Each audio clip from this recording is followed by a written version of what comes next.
ഒറ്റ നോട്ടത്തിൽ കണ്ടാൽ വുഡൻ ഫിനിഷുള്ള ഒരു ഒറിജിനൽ കോൺക്രീറ്റ് കാർ പോർച്ച് എന്ന് തോന്നും. ടെൻസൈൽ കാർ പോർച്ചുകളുടെ മോഡലുകളിൽ സാധാരണ ഡിറ്റാച്ച്ഡ് കാർ പോർച്ചുകൾ പണിയുമ്പോഴും മിക്കവരും ഈ അബദ്ധം കാണിക്കാറുണ്ട്. പിന്നെ ഇതിന് നമുക്ക് ഏകദേശം വന്ന ചെലവെന്ന് പറയുന്നത്. നമസ്കാരം, GMCയുടെ പുതിയൊരു വീഡിയോയിലേക്ക് സ്വാഗതം. വീട് പണിയുമ്പോൾ തന്നെ നമ്മൾ വീടിനോട് ചേർന്നൊരു കാർ പോർച്ച് ഉണ്ടാക്കാറുണ്ട്. എന്നാൽ ഇപ്പോൾ വീട്ടിൽ നിന്നും വിട്ടു നിൽക്കുന്ന ഡിറ്റാച്ച്ഡ് ആയിട്ടുള്ള കാർ പോർച്ചുകളാണ് പുതിയ ട്രെൻഡ് ആയിക്കൊണ്ടിരിക്കുന്നത്. അല്ലെങ്കിൽ ഒന്നിൽ കൂടുതൽ വാഹനങ്ങൾ നമ്മൾ വീട്ടിൽ വാങ്ങിക്കുമ്പോൾ പുതിയൊരു കാർ പോർച്ച് പണിയുന്നതിനെ കുറിച്ച് നമ്മൾ ചിന്തിക്കാറുണ്ട്. ഒരിടയ്ക്ക് ആർച്ച് പോലെ വളഞ്ഞ കാർ പോർച്ചുകളായിരുന്നു ട്രെൻഡെങ്കിൽ ഇപ്പോൾ അത് മാറി സ്ക്വയർ റെക്ടാംഗിൾ ഷേപ്പിലുള്ള ഫ്ലാറ്റ് ആയിട്ടുള്ള കാർ പോർച്ചുകളാണ് ട്രെൻഡിങ് ആയിട്ട് നിൽക്കുന്നത്. വളരെ മനോഹരമായതും എന്നാൽ വളരെ ചെലവ് കുറഞ്ഞ് നിർമ്മിച്ചതുമായ അത്തരത്തിലുള്ള ഒരു കാർ പോർച്ചാണ് നമ്മളിത് കാണാൻ പോകുന്നത്.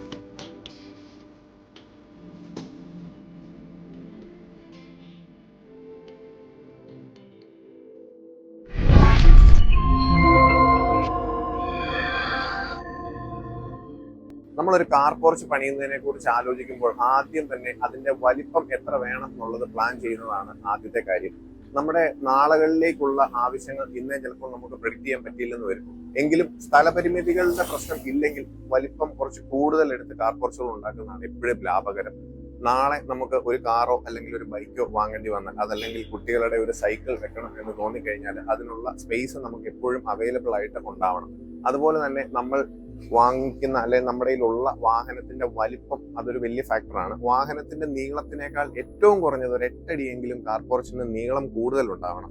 ഇല്ലെങ്കിൽ മഴ പെയ്യുമ്പോൾ കാറ്റടിക്കുമ്പോൾ വെള്ളം അകത്ത് കയറാനും അതുപോലെ ഷെയ്ഡ് വെയിലടിക്കുമ്പോഴുള്ള ഷെയ്ഡ് വാഹനത്തിലേക്ക് അടിക്കാനും ഒക്കെ സാധ്യതയുണ്ട്.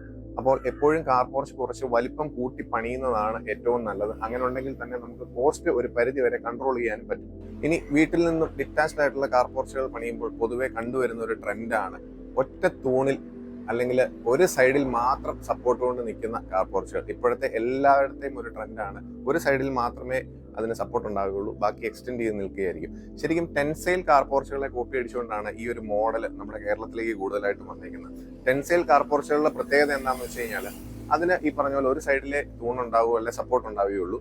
പക്ഷേ അതിൽ ഉപയോഗിച്ചിരിക്കുന്ന മെറ്റീരിയൽസ് വളരെ ലൈറ്റ് വെയിറ്റ് ആയിട്ടുള്ള സ്റ്റീലും അതുപോലെ തന്നെ പോളിസ്റ്റർ മെംബ്രെയിൻസും ആണ്. അതുകൊണ്ട് തന്നെ ആ കാർ പോർച്ചിന് വളരെ വെയിറ്റ് കുറവായിരിക്കും. രണ്ടാമത്തെ കാര്യം, അതിന്റെ ഫ്രെയിംസ് നിങ്ങൾ ശ്രദ്ധിച്ചിട്ടുണ്ടോ എന്നറിയില്ല. ആ ഫ്രെയിംസ് എല്ലാം ഗ്രാവിറ്റിയെ പരമാവധി കുറയ്ക്കാനും അതുപോലെ തന്നെ ബലം കൂട്ടുന്ന രീതിയിലുള്ള സ്പെഷ്യൽ ആർക്കിടെക്ചറിൽ ഉണ്ടാക്കിയേക്കുന്ന ഡിസൈൻസ് ആണ്. ഇത് തന്നെ കോപ്പി അടിച്ച് നമ്മുടെ റൂഫിംഗ് ഷീറ്റിലും പൈപ്പിലും വെച്ച് സിംഗിൾ ലെഗിൽ അല്ലെങ്കിൽ ഒരു സൈഡിൽ സപ്പോർട്ട് ചെയ്ത് കൊടുക്കുന്ന ഒരു കാർ പോർച്ചിന്റെ ബലം എത്രമാത്രം കാണുമെന്ന് പ്രായോഗികമായിട്ടൊന്ന് ചിന്തിക്കേണ്ട കാര്യമാണ്. പലരും യൂട്യൂബിൽ ഞാൻ കണ്ടിട്ടുണ്ട് ഇതുപോലുള്ള കാർ പോർച്ചുകൾ പണിയുന്ന അല്ലെങ്കിൽ പണിത് കൊടുക്കുന്ന വീഡിയോയ്ക്കകത്ത് ഇതിന് ബലക്ഷയം ഉണ്ടാവില്ല, ഇത് ഭയങ്കര സ്ട്രോങ് ആയിട്ടുള്ള പില്ലറിലാണ് ഇത് ഉണ്ടാക്കിയിരിക്കുന്നത് എന്നൊക്കെ പറയാറുണ്ട്. എങ്കിലും ഒരു 24-25 അടി എക്സ്റ്റൻഷനിൽ വെറും ഒരു പൈപ്പിന്റെ സൈഡ് ആംഗിൾ സപ്പോർട്ട് കൊണ്ട് നമുക്ക് ഒരിക്കലും ഈ റൂഫിനെ ബലവത്തായിട്ട് നിർത്താൻ പറ്റില്ല. നിങ്ങൾ വെറുതെ ഒന്ന് ചിന്തിച്ചാൽ മതി. നിങ്ങൾ ഇൻവെസ്റ്റ് ചെയ്യുന്ന വീട്, ആ വീട് നിങ്ങൾ വെറും 2 പില്ലറിൽ 2 നില വീട് പണിത് വെക്കുമോ? ഇല്ല. പിന്നെ കാർ പോർച്ച് എന്തിനാണ് അങ്ങനെ പണിയുന്നതെന്ന് ആലോചിച്ച് നോക്കുക.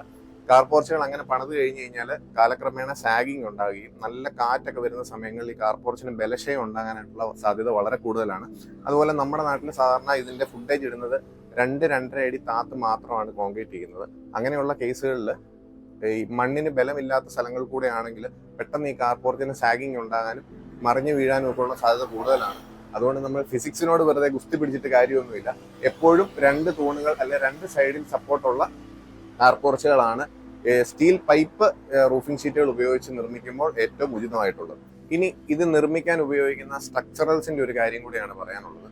പലരും പല വീഡിയോകളിലായിട്ടും പല വർക്ക് ചെയ്യുന്ന ആൾക്കാരും GI ട്യൂബുകൾ എന്ന് പറയുന്നത് ഞാൻ കേട്ടിട്ടുണ്ട്.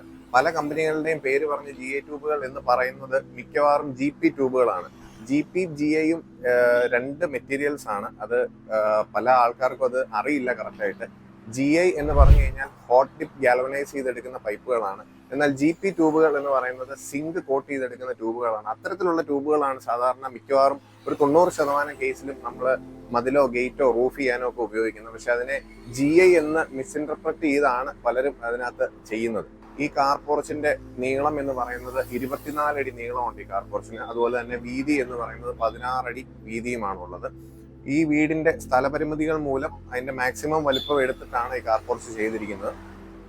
ഇതിന് പില്ലേഴ്സ് ആയിട്ട് ഉപയോഗിച്ചിരിക്കുന്നത് 4x4 ടാറ്റ GIയുടെ സ്ക്വയർ ട്യൂബുകളാണ്. അത് പക്ക GI തന്നെയാണ്, GP അല്ല. അതിന്റെ ഇന്നറായിട്ട് ഉപയോഗിച്ചിരിക്കുന്നത് അല്ലെങ്കിൽ ഇൻസൈഡിൽ കൊടുത്തിരിക്കുന്ന ചെറിയ ട്യൂബുകൾ എന്ന് പറയുന്നത് 2x1 അപ്പോളോ GP ട്യൂബുകളാണ്. അത് GP ആണ്. തൂണ് കൊടുത്തിരിക്കുന്നത് GIയുമാണ്. GI കൂടുതൽ തുരുമ്പിനെ പ്രതിരോധിക്കാനുള്ള ശേഷി ഉള്ളതുകൊണ്ടാണ് നമ്മൾ മണ്ണിലേക്ക് കോൺക്രീറ്റ് ചെയ്യുന്ന ഭാഗത്ത് മാത്രം GI ഫ്രെയിമുകൾ ഉപയോഗിച്ചിരിക്കുന്നത്. അതിനിടയ്ക്കുള്ള ഭാഗത്തെല്ലാം GP ആണ് ഉപയോഗിച്ചിരിക്കുന്നത്. അവിടെ നമുക്ക് GIയുടെ ആവശ്യം വരുന്നില്ല. അതുപോലെ തന്നെ ഇത് ഉണ്ടാക്കിയിരിക്കുന്നത് ഒരു സ്ക്വയർ ഷേപ്പിലാണ്. ഫ്ലാറ്റ് ആയിട്ടാണ് നമുക്കിത് ഫീൽ ചെയ്യുന്നതെങ്കിലും ഒരു ചെറിയ സ്ലോപ്പ് ഇതിന് കൊടുത്തിട്ടുണ്ട്. 6 ഇഞ്ച് സ്ലോപ്പാണ് ഈ കംപ്ലീറ്റ് കാർ പോർച്ചിന് കൊടുത്തിരിക്കുന്നത്. അത് വെള്ളം കംപ്ലീറ്റ് ആയിട്ട് ഒഴുകി പോകാൻ വേണ്ടിയിട്ടാണ് നമ്മൾ 6 ഇഞ്ച് സ്ലോപ്പ് കൊടുത്തിരിക്കുന്നത്. പക്ഷേ ഈ ലെങ്ത് ഇത്രയും ഉള്ളതുകൊണ്ട് തന്നെ നമുക്ക് ഒറ്റ നോട്ടത്തിൽ ഇത് വെറും ഫ്ലാറ്റ് ആയിട്ടിരിക്കുന്നത് പോലെ നമുക്ക് ഫീൽ ചെയ്യും. ഈ വർക്ക് തുടങ്ങുന്നത് തന്നെ നമ്മൾ ഈ തൂണുകൾ നാട്ടിക്കൊണ്ടാണ്. ആദ്യമേ നമ്മൾ കുഴിയെടുത്ത് 2 അടി താഴ്ചയിൽ കുഴിയെടുത്ത് ഈ 4x4 ട്യൂബ് വെക്കുന്നതിന്റെ ബലത്തിനും അത് കാണാനുള്ള ഭംഗിക്ക് വേണ്ടിയാണ് 4x4 സ്ക്വയർ തന്നെ യൂസ് ചെയ്തിരിക്കുന്നത്. അത് 2 സൈഡിലുള്ളത് കൊണ്ട് അതിന് നല്ല ബലവും ഉണ്ടാവും. പിന്നെ കണക്റ്റഡ് ആയിട്ട് ചെറിയ ട്യൂബുകൾ ഇതിനിടയിൽ കൊടുത്തിരിക്കുന്നു. അതിന്റെ ബലത്തിനെ കൂട്ടും, കാണാനുള്ള ഭംഗിയും അത് കൂട്ടുന്നുണ്ട്. നമ്മൾ 2 അടി താഴ്ചയിലേക്ക് ഈ പില്ലറുകൾ ഇറക്കി വെച്ച് അതിനെ കോൺക്രീറ്റ് ചെയ്ത് ഒരു 2 ദിവസത്തിനുള്ളിൽ തന്നെ അത് ക്യൂറിംഗ് ഉണ്ടാവും. എങ്കിലും ഒരു 1 വീക്കിന് ശേഷം വർക്ക് തുടങ്ങുന്നതായിരിക്കും അനുയോജ്യം. അത് നല്ല സ്ട്രെങ്ത് ഉണ്ടാകുന്ന ഒരു ടൈമാണ് 1 വീക്ക് എന്ന് പറയുന്നത്. അങ്ങനെ തൂണുകൾ നാട്ടിയതിന് ശേഷമാണ് പിന്നീട് നമ്മുടെ ഫ്രെയിം വർക്കുകൾ നമ്മൾ തുടങ്ങുന്നത്. ഇപ്പൊ ഇതിനകത്ത് ഉപയോഗിച്ചിരിക്കുന്നതെന്ന് പറഞ്ഞു കഴിഞ്ഞാൽ റൂഫിന് വേണ്ടി ഉപയോഗിച്ചിരിക്കുന്നത് 4x2 റെക്ടാങ്കിൾ ട്യൂബാണ്. അതും അപ്പോളോ GP തന്നെയാണ് ഉപയോഗിച്ചിരിക്കുന്നത്.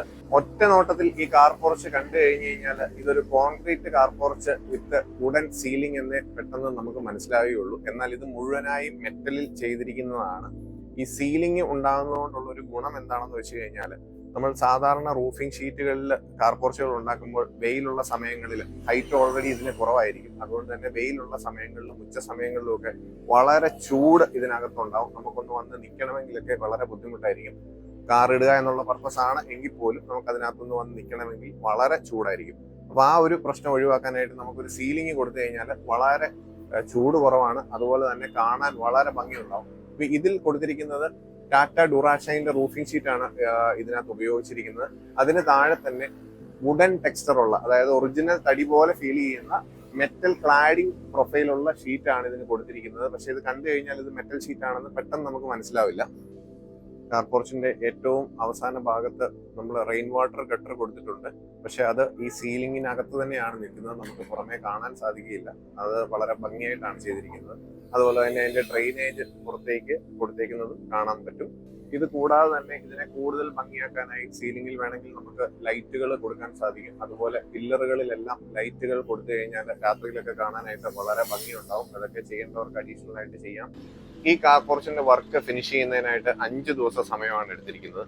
ഒരു ദിവസം കോൺക്രീറ്റിങ്ങിനായിട്ട് നമുക്ക് സമയമെടുത്തു, കോൺക്രീറ്റ് ചെയ്യാനായിട്ട്, സ്ട്രക്ചറൽസ് പെയിന്റ് ചെയ്യാനായിട്ട്. Second day and third day നമ്മുടെ ഫ്രെയിം വർക്കുകളും സ്ട്രക്ചറൽ ഫിനിഷിങ്ങിനും വേണ്ടി എടുത്തിട്ടുണ്ട്. ഒരു ദിവസം ഇതിന്റെ റൂഫിംഗ് ഷീറ്റ് ലേ ചെയ്യുന്നതിനും അടുത്ത ദിവസം ഇതിന്റെ സീലിംഗ് അല്ലെങ്കിൽ ഫിനിഷിംഗ് വർക്ക് ചെയ്യുന്നതിനുമായിട്ട് എടുത്തു. അങ്ങനെ മൊത്തത്തിൽ 5 ദിവസമാണ് ഈ കാർ പോർച്ച് നിർമ്മിക്കാനായിട്ട് എടുത്തത്. ഒരാഴ്ച ക്യൂറിംഗ് ടൈം അഡീഷണൽ ആയിട്ട് ഇട്ടിട്ടുണ്ടായിരുന്നു കോൺക്രീറ്റിന് ശേഷം. അത് കൂട്ടാതാണ് ഞാൻ ഈ 5 ദിവസം പറയുന്നത്. പിന്നെ ഇതിന് നമുക്ക് ഏകദേശം വന്ന ചെലവെന്ന് പറയുന്നത് 1 ലക്ഷം രൂപയാണ് മെറ്റീരിയലിനും എല്ലാം കൂടെ ചെലവായിരിക്കുന്നത് ഈ കാർ പോർച്ച് പണിയുന്നതിനായിട്ട്. 1 ലക്ഷം രൂപയ്ക്ക് ഇങ്ങനെ ഒരു കാർ പോർച്ച് പണിയുക എന്ന് പറയുമ്പോൾ നമുക്ക് ഇത്ര ഫിനിഷിംഗിൽ അത് ചെയ്തെടുക്കുമ്പോൾ ടെൻസൈൽ കാർ പോർച്ചിനെ അപേക്ഷിച്ച് അത് വളരെ ലാഭകരമാണ്. അതുപോലെ തന്നെ സീലിംഗ് ഉൾപ്പെടെയാണ് നമുക്കിത് ചെയ്ത് കിട്ടുന്നത്. വുഡൻ സീലിംഗ് ആണ് കിട്ടുന്നത്. കണ്ടാൽ നല്ല ഭംഗിയാണ്. അതുപോലെ തന്നെ യാതൊരുവിധ ചൂടോ കാര്യങ്ങളോ നമുക്ക് ഇതിനകത്ത് എത്ര ഉച്ച സമയത്തും എത്ര ചൂടുള്ളപ്പോഴും നമുക്ക് ഇതിനകത്ത് വന്നിരിക്കാനായിട്ട് യാതൊരു ചൂട് നമുക്ക് ഫീൽ ചെയ്യുന്നതല്ല. വളരെ കംഫർട്ടബിൾ ആണ്. ആ ഒരു ഗുണവും നമുക്ക് ഇങ്ങനെയുള്ള കാർ പോർച്ച് കൊണ്ട് ഉണ്ടാക്കാം. കോഴഞ്ചേരി മാരാമണ്ണുള്ള ജോസഫ് എന്ന് പറയുന്ന അദ്ദേഹമാണ് ഈ മനോഹരമായ കാർ പോർച്ച് നിർമ്മിച്ചിട്ടുള്ളത്. വീഡിയോ ഇഷ്ടപ്പെട്ടെങ്കിൽ ദയവായിട്ട് സപ്പോർട്ട് ചെയ്യുക. ഇനിയും ഇതുപോലെ മറ്റൊരു വീഡിയോയുമായി വരുന്നത് വരെ ഞാൻ nice store signing off. Thank you.